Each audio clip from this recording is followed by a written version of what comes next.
Hey guys, this is Camfrey15, back again, joined by my co-host, the Red Wolf. Dynamic Brother! Is this supposed to be a Sorry. reference or something? No. Well, we're back again. One, we both apologize for getting this video out much later than it should have been. And then two, sorry for being like a week late on this. One, my co-host was in Mexico, and we really couldn't find time to make a video for One Piece last week because it was Thanksgiving week. So we took a break. More things are like let's just say not going to well. We're both very busy people. So this was supposed to go up like Wednesday. We're recording this Friday night, and this is gonna be uploaded on Saturday, obviously, as you're watching this. But we're finally here. We finally can talk about probably one of my more favorite arcs of the series, and that is the Whole Cake Island arc. Can I tell you something, Cameron? Yes, Denzel. There's been so much talk about wedding cakes lately. Oh, no, buddy. That's not the part. That's next week. That's next week. I know, but this whole arc in general, it just makes me sick to my stomach from all the sweets that are all around. Too much sweets, man. Too much sweets. I'm sorry, man. You know, sometimes we gotta get some, cheesecake, even some wedding cake. But who knows? Say that again, I dare you. All right. Anyways, we're here to talk about the very emotional first half of the Whole Cake Island arc, which is essentially what we're going up to is the part when they first enter Totland to the part where Sanji and Luffy finally reunite after all the BS that has happened throughout that first half of the arc, and they're about to start the negotiations with Beiji. Anyways. Last where we left off, Carrot was a stowaway. Luffy ate a damn near fish that almost killed him. And I think would you like to explain who somehow helped this wonderful man? Oh my god. The one who I lovingly call a waifu. Reiju, aka Sanji's older sister. Apparently. Yeah. What's her devil fruit again? Like it's called the poison fruit, or He doesn't have the Vinsmokes don't have devil fruits. They're genetic. oh yeah, I forgot. She somehow eats poison. Yeah. And yeah, she kissed Luffy and sucks the poison out of him. Nami, Brooke, and the others are all like blushing. So far, Reiju is the only person to lock lips with Luffy. I think we can just say this. Good thing Boa Hancock was not there to see it. Yeah, you have no idea how many people said that in the comments when I saw that on YouTube. Oh my god. She would probably be like, my Luffy! Oh, I think she would have went how she treated Douglas Bullet, maybe even worse, from Stampede. I think she would have tried to stop a mud hole into Reiju. But hey, she hasn't seen that. Luffy's too dumb to even tell her, oh yeah, I got kissed by a girl. What?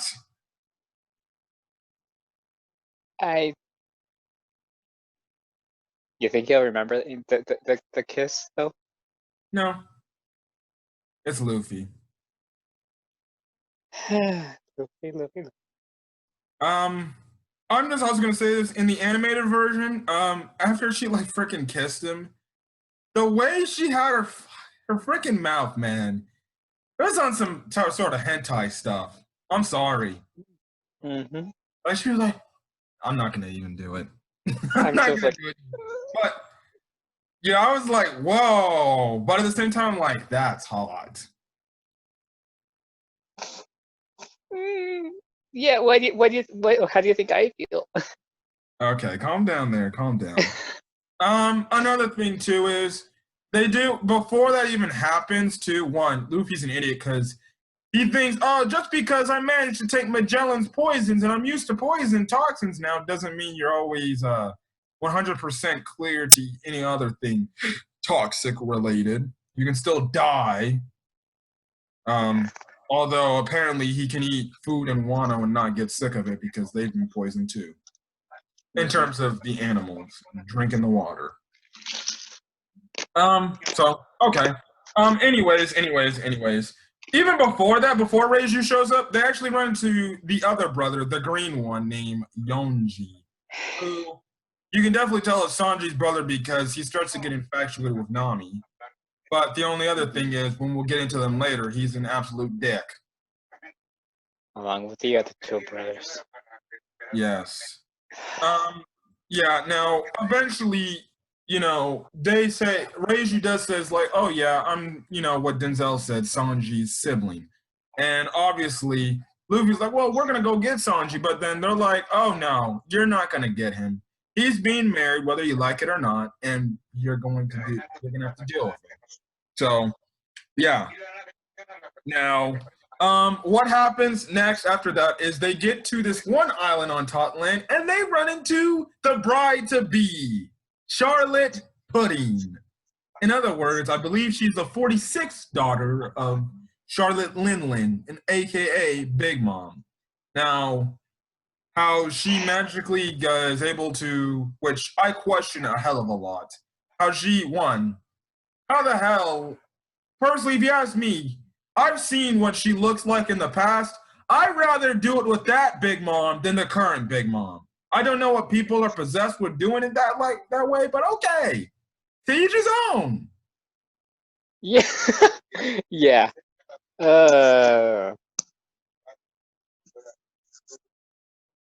Yeah. There are guys that small being able to do it to someone that big. I don't know. Maybe she did this all in her younger years when she was skinnier. Mm-hmm. And I guess you can say much more attractive looking. Doubt it. Doubt it, I say. But okay. Yeah, the 46th daughter. So she's done with 46 men? Okay. Okay. All right, fine. We can just break the walls. She can have. Now, the interesting thing about Totland and her family is they're all different races from around the One Piece world. Like, and one of Jinbei's crew's members, Aladdin, his wife is a Big Mom daughter, and she's like a fishman, essentially. So that's a race, right there. So she banged all kinds of races. Human, fishmen. Oh my god. I can't even name all the races. Yeah, now, the interesting thing is, there are no giants on the island. There's no giant race on the island. I forgot. There was also two other races that are not on Totland. Now, if you watch the anime version of One Piece, she did hint at a fact regarding when she was talking to King about what race he could be that might be like some sort of lost race that is hard to see or hard to find. That because she was like, why don't you join my crew? And it's another race. Sounds like she probably wanted to pipe King. Or she wanted King to pipe her.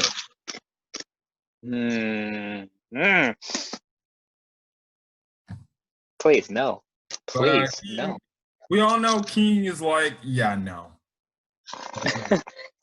We shouldn't even be talking about King yet. Well, I was just making a mention because Totland, it's known for having all these different races on the island. Well, except giants, you said? Since giants, and then there was two other races. Well, I'm pretty sure we already know the reason why there aren't any giants. Yes. I guess you can say the Big Mom backstory has something to do with that, but okay. So yeah. Anyways, Yeah. How was the interaction with the first time of the crew meeting Pudding? They were just like, oh my gosh, she's a sweetheart and all that stuff. Oh boy. Pudding sure had them all fooled, didn't she? Yes. Now, she even had them fooled by saying, like, oh, I've already met Sanji and I don't even want to marry him. I understand what he's Mm. going through and he doesn't want. So how about this? I'll do you one favor. You get to Whole Cake Island and you get to this forest, I'll make sure I'll bring him there at the docks. So he can't, and then you guys can just dip without knowing since I don't want to marry him. Fun fact is, she never made it to the docks at all. Or to the forest edge where they were waiting on her. So, yeah. Now, one, we also see this. One, Big Mom was going rampaging on Whole Cake Island, eating all sorts of stuff. I think she even killed one of her own children in this one scene, too. Yeah. I was like, okay, she killed one of her own children. She kills her own children. I was like, And I think, wasn't she going through a hunger pain at this point in the time? yes. So she would continue on the rampage until she gets what she wants to eat. Until oh my god. Yeah, until our good old boy Fishman Jinbei finally showed up and came in to give her what she wanted and stuff like that. Now, the reason why Jinbei is there, we find out, is this was the business that he was telling Luffy back in Fishman Island arc that he needed to take care of.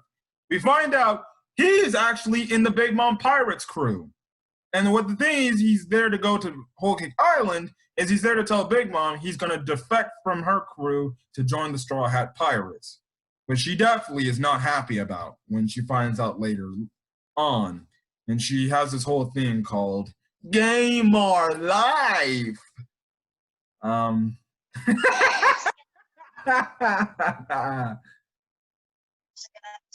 I take it you Game didn't like that either. or life?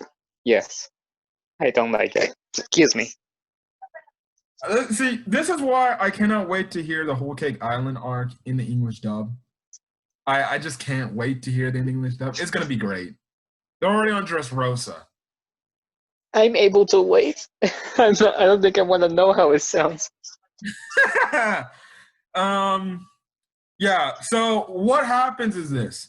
Luffy, the crew breaks up into two different groups. Brook and Pedro, they're going to the main castle to one look for the rope poneglyph.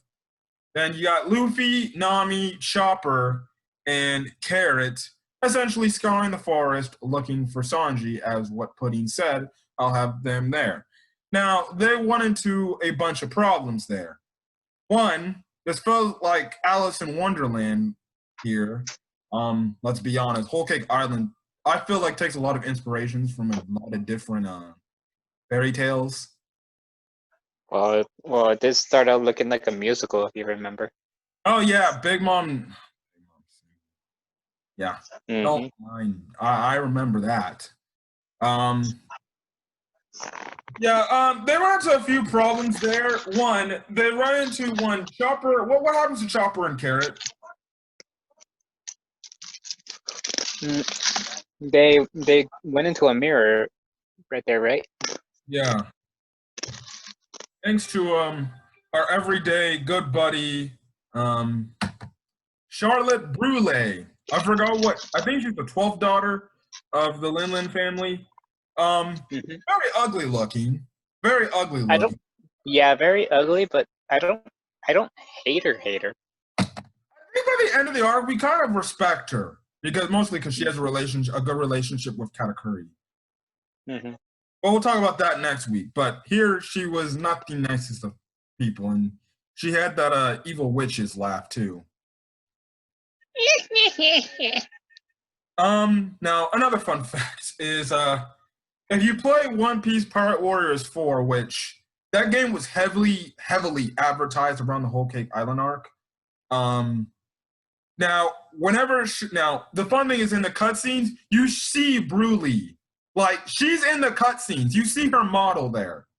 But in order, like, as a way to fight her, you fight the Mirror Luffy versions, which was so fucking weird. I just gotta say it. Still, I had fun playing throughout the arc in the game. Definitely should play it.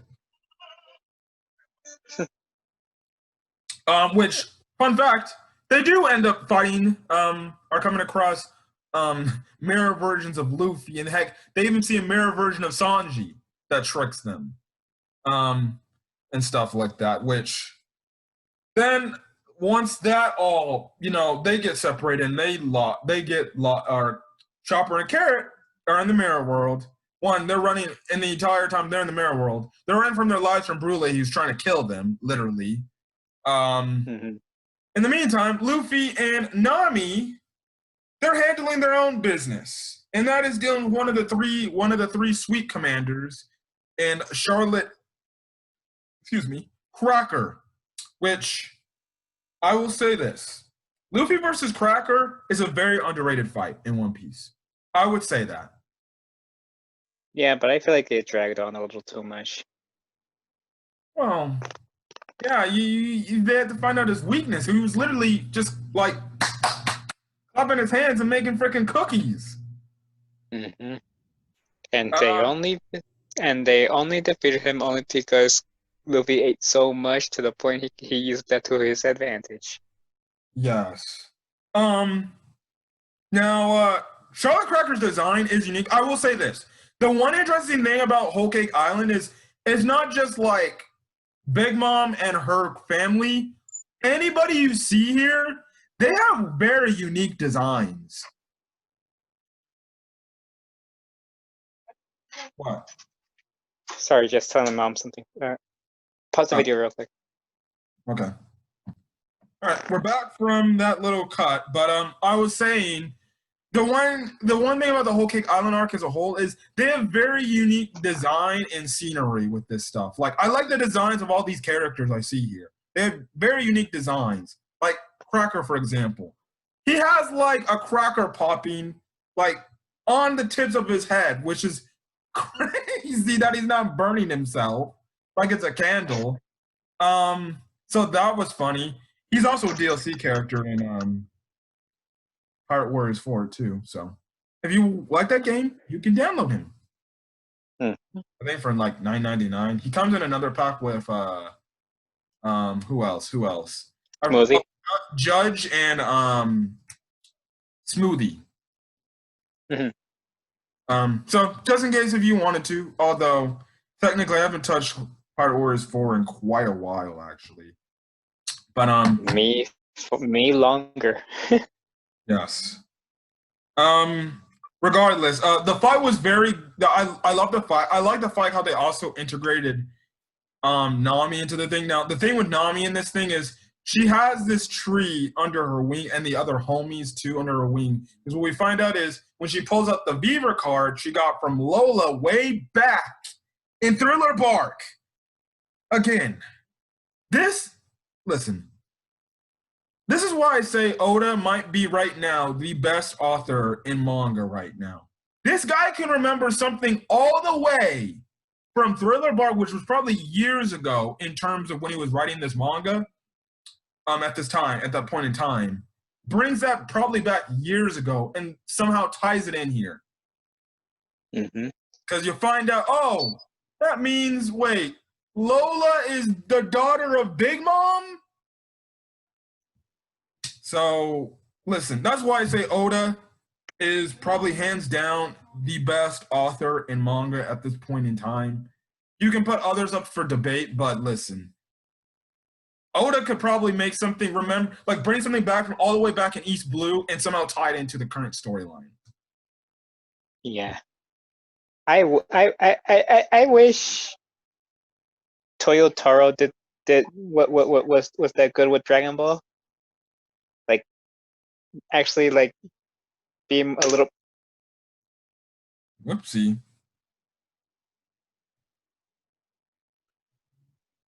You good? Yeah. Okay. You get what I mean. You get what I mean with how things are going with Dragon Ball and stuff. Yeah. Well, at least Dragon Moral Arc some ended on a good note. I'll give it that. Yeah. Yeah. So and what I like here is when Nami pulls out the Viva card, she not only has Kingu Bomb under her wing, but all the other homies, they're like, oh shit, she's got the Viva card of Mama. And they can't do nothing to that point. You see where Nami's just making a hilarious like gag of this. She's like, you better listen to me right now. Which was funny because she gets all devious on them for just because it's her character. She just gets devious of them. Mm-hmm. Now Nami does do her best in a fight against Cracker, but thank goodness Luffy finally shows up because at first he used Gear 4 earlier in the match, but then he tired out because Cracker was making too much biscuits. But the thing is, this is when Nami had the idea is Nami would make the biscuits wet because at first Luffy tried to eat them, but they're too hard. She would use her rain tempo and make the biscuits essentially weaker in terms of getting them moist. Now, I don't think I would want to eat a cookie that has been doused in water. So, yeah. But Luffy would you prefer it to be too hard though? I guess so, but you're still eating soggy cookies. Yeah, but at least I won't break my teeth. Okay. Yeah, you see Luffy just eating all this, and then this is when we get another Gear 4 form that is probably never going to be seen again, like Nightmare Luffy. And what is that? Tankuman. Yeah. Like I said, it's like Tank Man is like I feel like it's just gonna be one of those forms, Gear 4 forms that we just we're gonna see it and we'll never see it again unless Luffy just overeats against a villain and just goes Gear 4. Mm-hmm. Um, he is slow as shit, that's what I can say. And he's Gear 4 Tank Man is essentially a defensive state for Luffy. It just focuses all his defense into his body. And you see Cracker can't even do nothing to Luffy. And that's when he let's just say sucks him into his belly and spits him out, which literally flies him halfway across Whole Cake Island. And then everybody starts seeing. Everybody on Hookah County starts seeing this and starts like finding out what's going on and stuff. Yeah. So one, I forgot to mention, Brulee's Devil Fruit is the Mira Mira no Mi, which is the English translation for that is the Mira Mira fruit. And Cracker's Devil Fruit is the Bisu Bisu no Mi, in other words, the Biscuit Biscuit fruit. Um, I'm fine with Cracker's Devil Fruit ability. It's cool. Mm-hmm. Yeah. All right. Ready to talk some Sanji stuff? Yeah. Awesome. Okay. So after that whole thing, let's talk about Sanji and how he's doing because he's being put in a situation he doesn't like to be put in. When he finally gets back to the Germa Kingdom, he runs into his old family, his brothers, Yonji, Ichiji, and who was the last guy? Niji. And he also runs into Reiju as well, who, ironically enough, has the best relationship with him. And then he runs into his hated father, Judge. Eventually, he has a disagreement with his father. He gets into a fight with his dad. And for the most part, it looks like Sanji was actually putting up a good effort against him until they start playing dirty. Mm-hmm. Essentially, Judge is like, attack one of my men to get to me. And Sanji, because he is an honorable person, doesn't do it, and he ended up losing to Judge. So yeah. Mm-hmm. Now, after that whole aspect is, he reawakens and he sees that, okay. So what did they put on his hands? Or his wrist? Some cuffs that if he disobeyed, they would explode. Is that what it is? Yeah. Mm-hmm. Talk about almost identical to a celestial dragon slave collar. Yeah. And what is the other thing they said if Sanji tried to escape? What would happen? Uh, oh, yeah. They pretty much have a Redfoot Ziff as hostage, pretty much. Yeah. And they said, if you disobey, we'll kill him on the spot.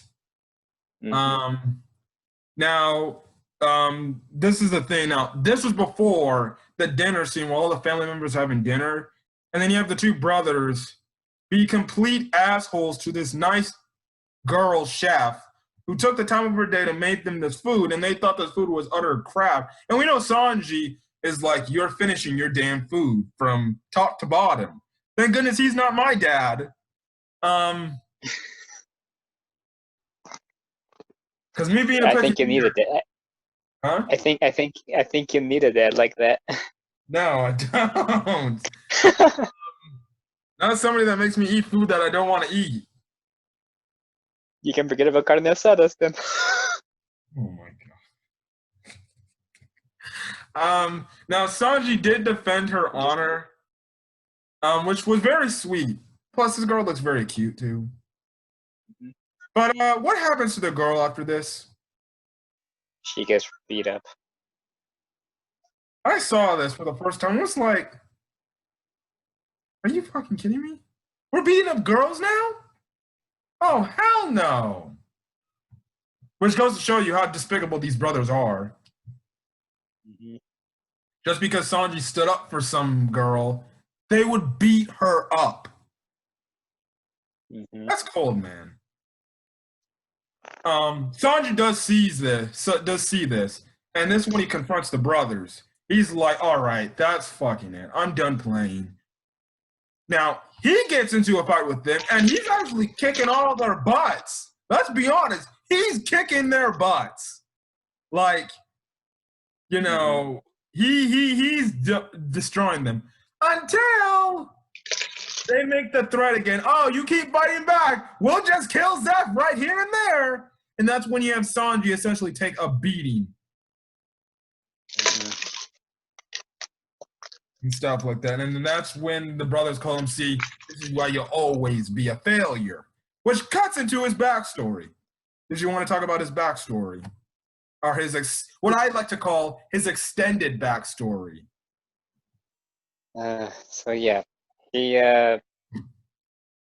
so to put it frank, his three brothers were like pretty much genetically powerful. As well as his Is sister. that yeah, as well as a sister. Well, Sanji was just born a normal human boy, Now, and now we find out the reason why he's just essentially a normal kid is his mother, who he had, I guess, a very close relationship with. She essentially poisoned herself or drugged herself, so that didn't happen.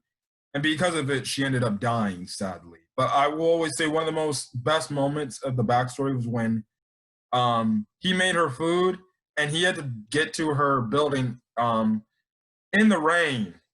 And he freaking gets there. The whole food is mush, which ties into what happens with Luffy later on. And you just have her eating it, and she's like, "It was really good," which that's just a great mother. yeah. But like I said, every tragic backstory, they always have those tragic deaths, and that's what happened. But go ahead. So yeah, let's just say they didn't start knowing that Sanji was just a normal kid until they're training. Like Sanji like isn't like keeping up at all, like stuff, and that's where like that's where they start mistreating Sanji and stuff, and starts beating him up just because he started feeding a mouse some food and stuff. Yeah. So, And his father, oh, oh, please get into that. oh my god. Then he, God. Shall I talk about the part where he just it's like your mother is dead now and stuff, or should I talk about the part where he just? You can talk about that. Oh yeah, like so like Sanji was like visiting his mother's grave and stuff, like paying her respects, but uh, yeah, I don't know how to put it into words. You can. You could say Judge was like Endeavor when he treated his wife the way he treated her. Yeah, pretty much. But I guess you can say much, much worse. It seemed like Judge really didn't care about her. Yeah. Yeah, essentially what happens is after his mom died, his life essentially got so much more worse. He's not only getting beaten up by his brothers, but his dad's calling him essentially a damn failure. And like every straw, his dad was like, all right, that's it. Enough is enough. Lock him up. Put this freaking metal mask on him because I don't even want to look at his damn face. And put him in a jail cell in the bowels of the Germa kingdom. And he's just this is like albeit maybe like a 5 to 6, 7-year-old kid locked up in a dungeon with some kind of metal mask over him and being called a failure by his own father. Mm-hmm. And, you know, at least the good thing is they fed him. They gave him food to eat. Like, God, if they weren't giving him nothing, that's just harsh. And at least the food was actually somewhat nice. They didn't give him, like, slop or anything. Wait. Didn't Sanji technically cook himself? Or no, he was technically feeding a mouse. Yeah. Again. Now the brothers saw that, and then they ended up beating him up again in the jail cell. Now Reiju actually saw this, and she actually nursed his wounds. And Reiju, who was obviously also as well impacted by what the mother did, because she also has feelings. The thing we find out is this too: the brothers have no feelings. They have no emotion. Like they don't know what it's like to love. They don't know what it's like to hate. Don't know what it's like to be appreciative. They have no feelings. They're essentially like robots, essentially. They just do what they're said and told, and that's it. Their personalities, each one of them is different, but they have no like feelings towards something. So, you know, when they kick Sanji, it's like they don't have a thought in their head saying, oh, this is wrong, this is wrong. It's just, I'm doing it because I'm fun and doing it, and my father's calling him a failure, which is fucked up.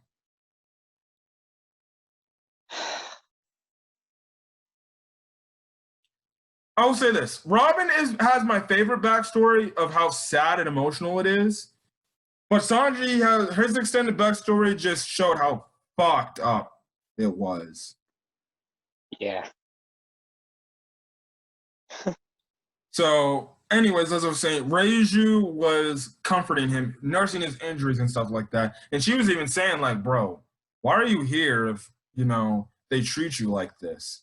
and stuff like that. And he's like, I wonder the same thing. Next thing you know, this is how Sanji essentially gets into the East Blue. So the German kingdom's raiding this kingdom,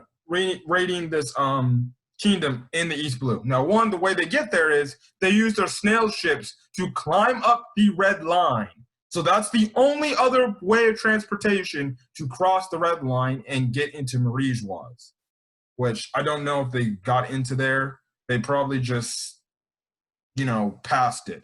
And they went into the Red Line. They went over the Red Line and essentially got into East Blue. Because they're from, I believe, Sanji was from the North Blue. Yeah. So that's how he got there. And essentially when they're raiding this, Reiju breaks him out. And probably one of the most just scenes was like just messed up is when Sanji at the last point in time confronts his dad, and his dad's like, so what are you gonna do? And essentially Sanji pulls up this knife. He's like, let me go, you'll let me go, dang it. And the dad's like, I was waiting for you to get the hell out of here. I could care less. You're a failure. Get the fuck out of here. Yeah, I don't need you anyways. Which Sanji heard this and he was like, I'm not even wanted here. I was like, fuck this guy, man. Fuck this guy.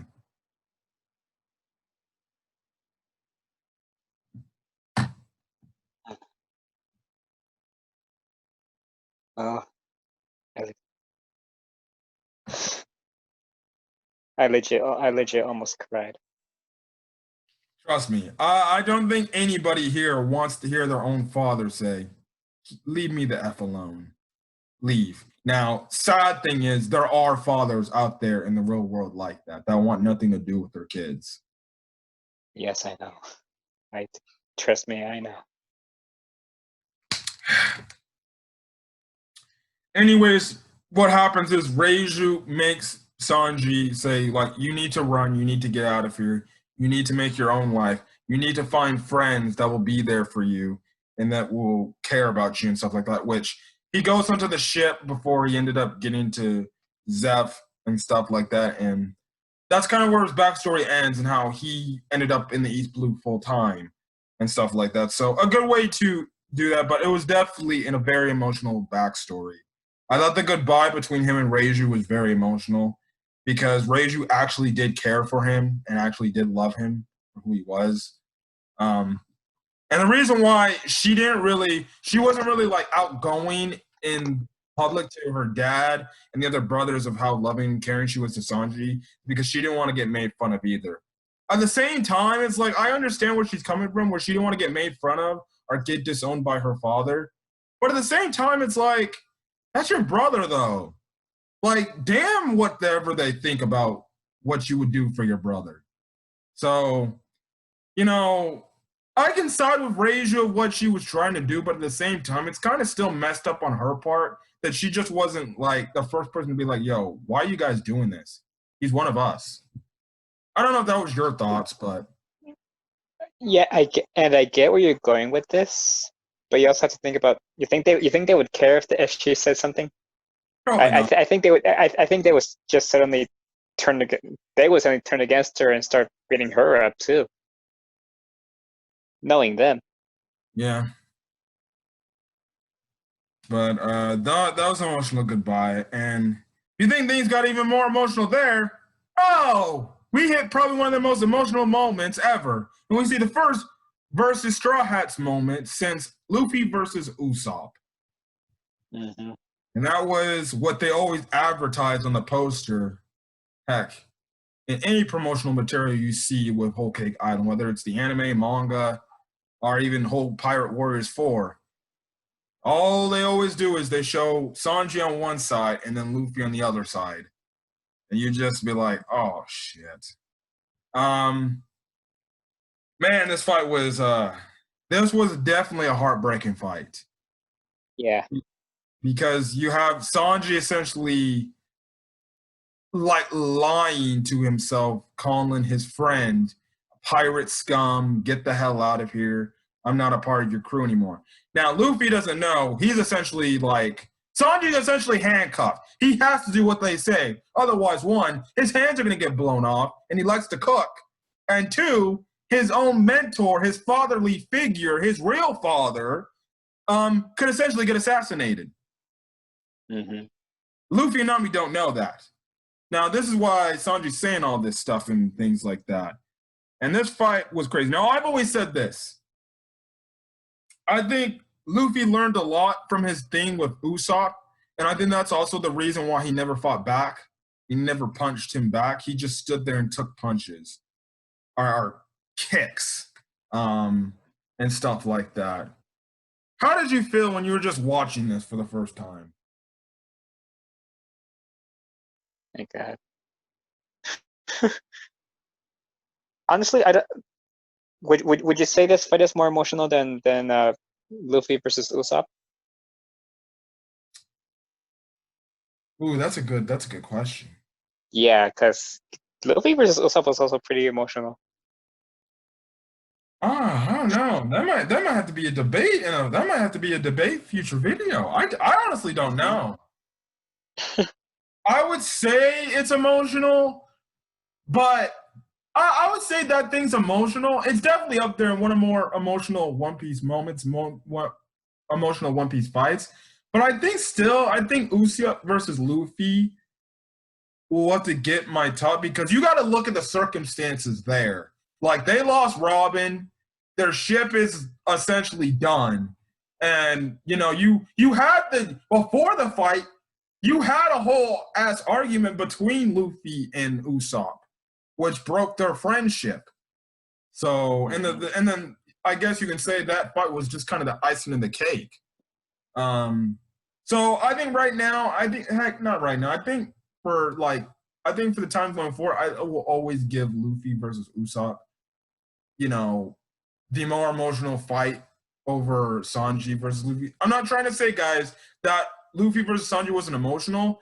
I just feel like there was much more happening at that point in time as opposed to Luffy versus Sanji. Hmm. Now, another person we didn't forgot to mention, Nami's also watching this in the sideline, and bruh, this is tearing Nami apart. Like, she's watching this and she is bawling her eyes out. She's like, "Stop it, stop fighting," and stuff like that. Only I could know what she was feeling because that's one of her friends fighting another one of her friends who she cares about, and she's watching this all happen. And after essentially, Sanji does a Diable Jambe, I guess 450 kick, which knocks Luffy out. Albeit, and Luffy wasn't using any hockey at this point either, too. She watches this and she's knocked out, bruh. What's his face? She slaps him and she's like, "Goodbye, good riddance." I was like, "Oh, Sanji, that's the one thing you probably do not need right now." Mm-hmm. Um, And he just kept a straight face the whole time too. really, until he got back to the carriage. And if you thought things didn't tug at you freaking now, heck, even when I freaking hear this now, I still kind of am like, "Don't cry, damn it, don't cry." But it was the part when Luffy finally reawakens after getting kicked and he's yelling out to Sanji, he's like, "Listen, bruh, I need you. I cannot," and when he says this line, "I cannot become king of the pirates without you," right now, even I'm about to tear up and start crying right now. That line was powerful. Like, he said, "I cannot become king of the pirates without you." Mm-hmm.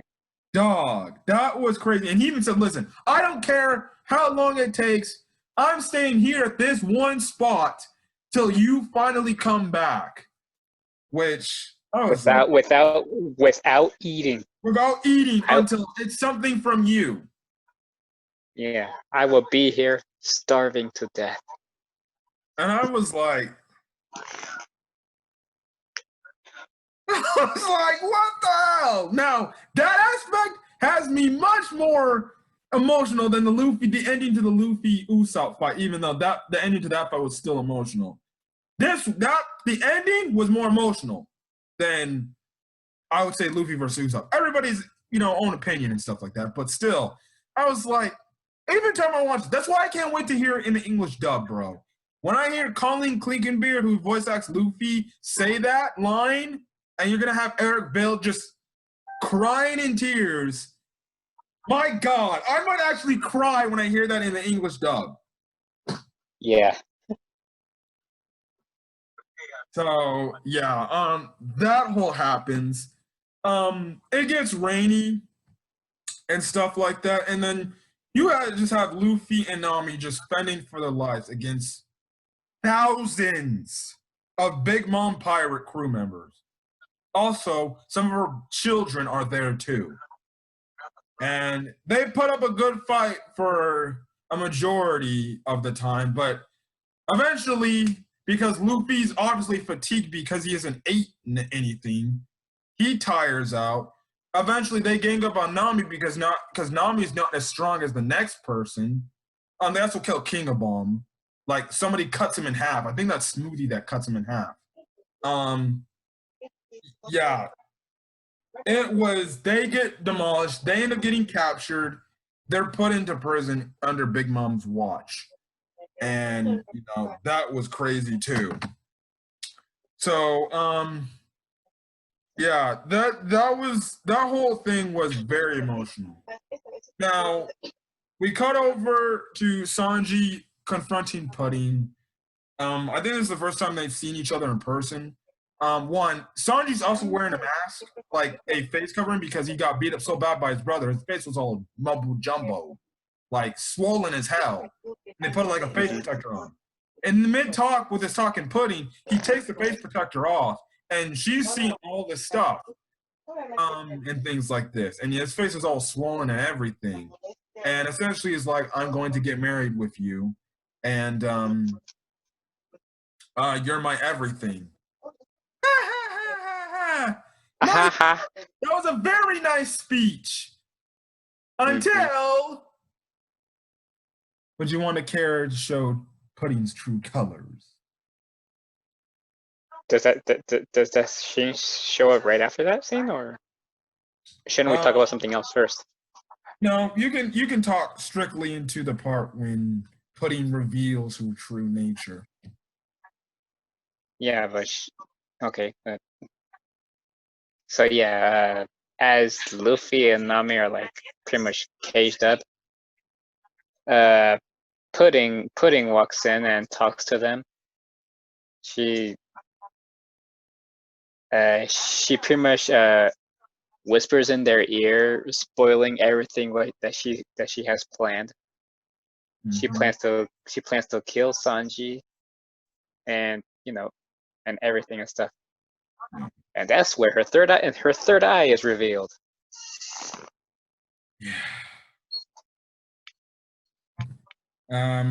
She attacks Denzel's favorite girl, Reiju, and essentially tells her everything that she told Luffy and Nami and stuff like that.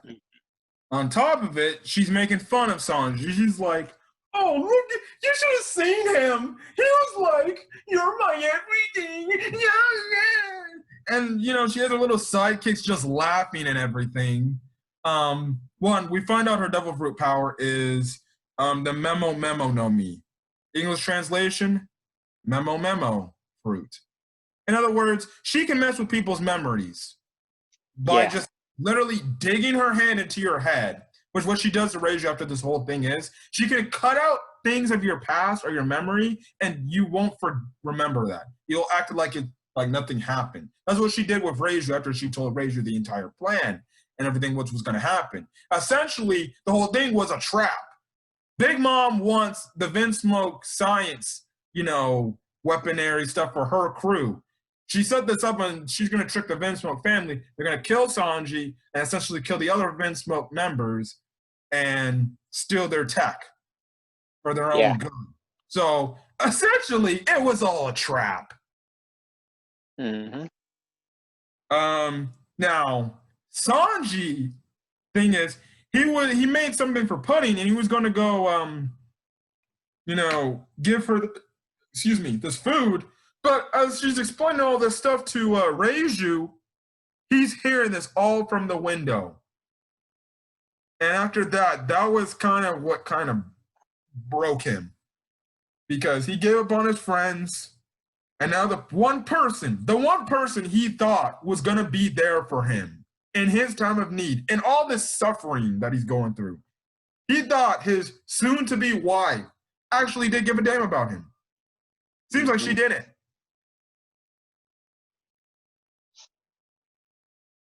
Yeah, that teary-eyed Sanji just broke me. Oh, when he was trying to light his light and it just wasn't lighting up, bro. Yeah. Yeah. And it was like you could say at this moment, it's like you knew Sanji fucked up. Like I said, I will say in terms of all the strat pirates, when it comes to a position they're put in with their backs against the wall where they have no thing, I think you can say Sanji was definitely, put into a wall where it's like, bruh, if I do this, I lose my hands. If I do this, I lose my fatherly figure. I'm screwed. It's up there with Robin, though. It's definitely, I would say Robin's definitely up there with Sanji, just slightly below Sanji's predicament he was in. And let's be honest, at this point, he thought Luffy and Nami just like, all right, fine, if you feel that way, peace. We'll dip on you then. Like he thought that he didn't. I think he knew they were held captive. I think he knew they were held captive. I don't remember. But yeah. Which is funny enough. One of the promising things I think he promised Big Mom before he found all this information. He told Big Mom, "If you let my crew go, free, I'll marry your daughter," and stuff like that. So yeah, that was crazy. Very emotional stuff right there. Very emotional stuff. In the meantime, Brooke and Pedro. First things first, Brooke goes toe-to-toe with Big Mom. He has some balls to do that, despite being a skeleton. Yeah. No pun intended.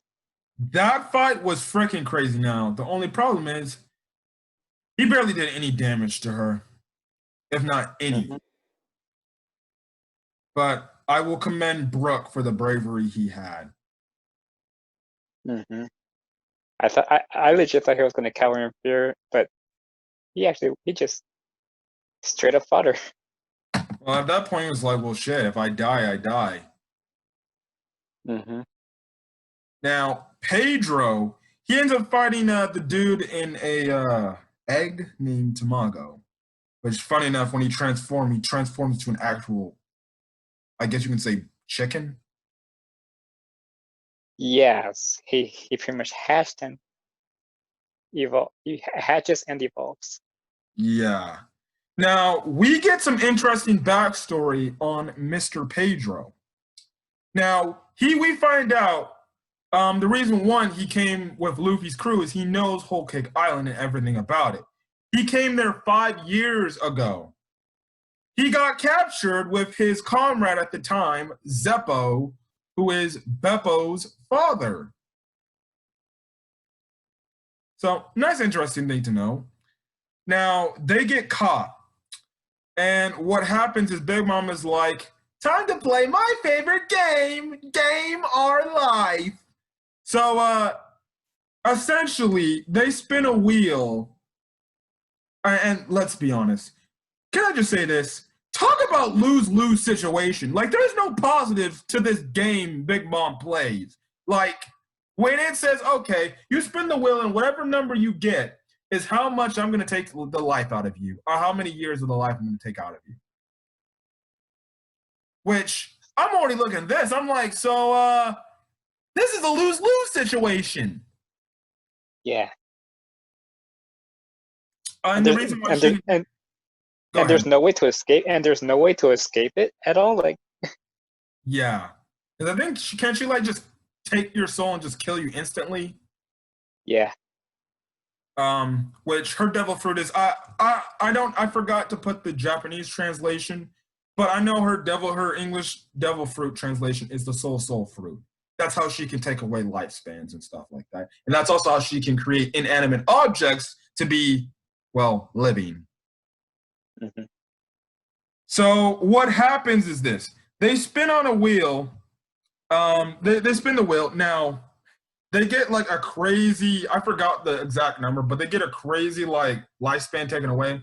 Zeppo, he gets only 30 years of his life taken away from him, and he's dead.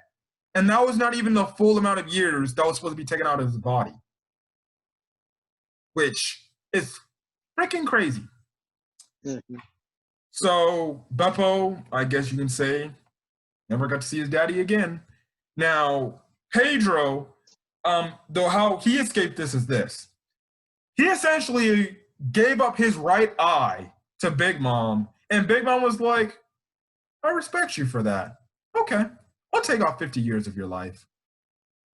And he still lived from it. Now, Pedro, he knows he's about to die, and he says, like, if I die here, then I die. This is like my destiny type of thing, which foreshadows his ultimate sacrifice. Mm-hmm.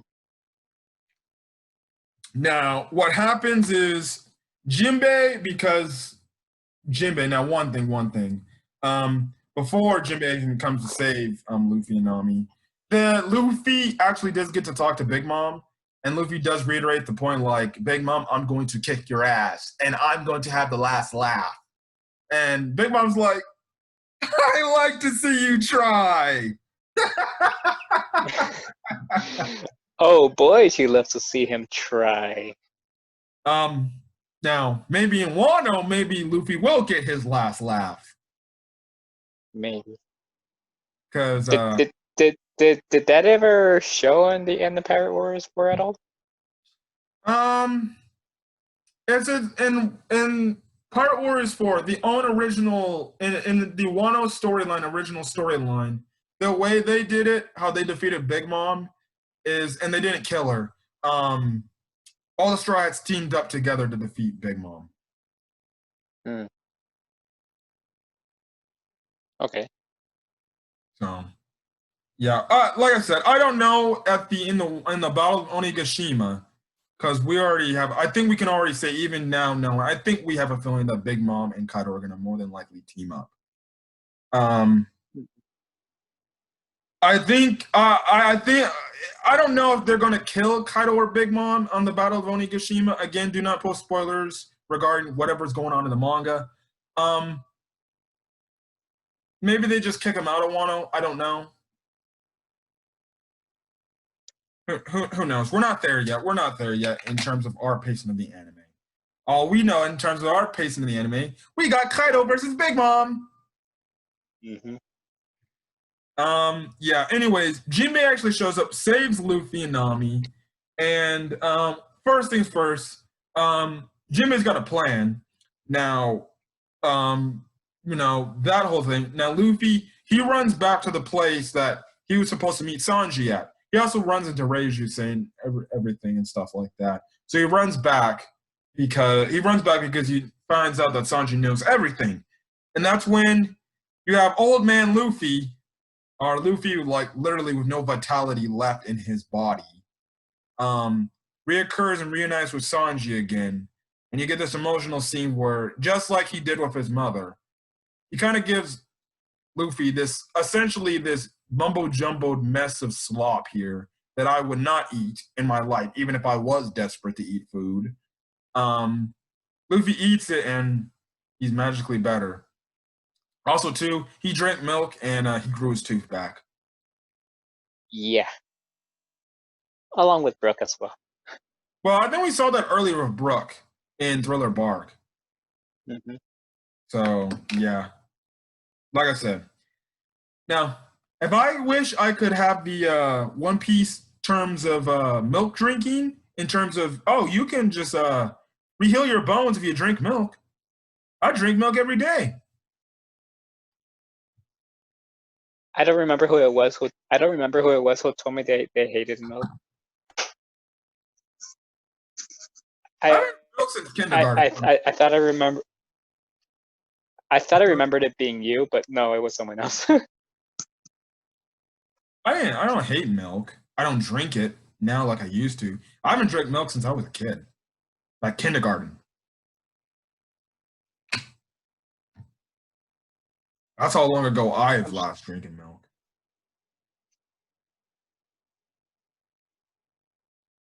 So, yeah.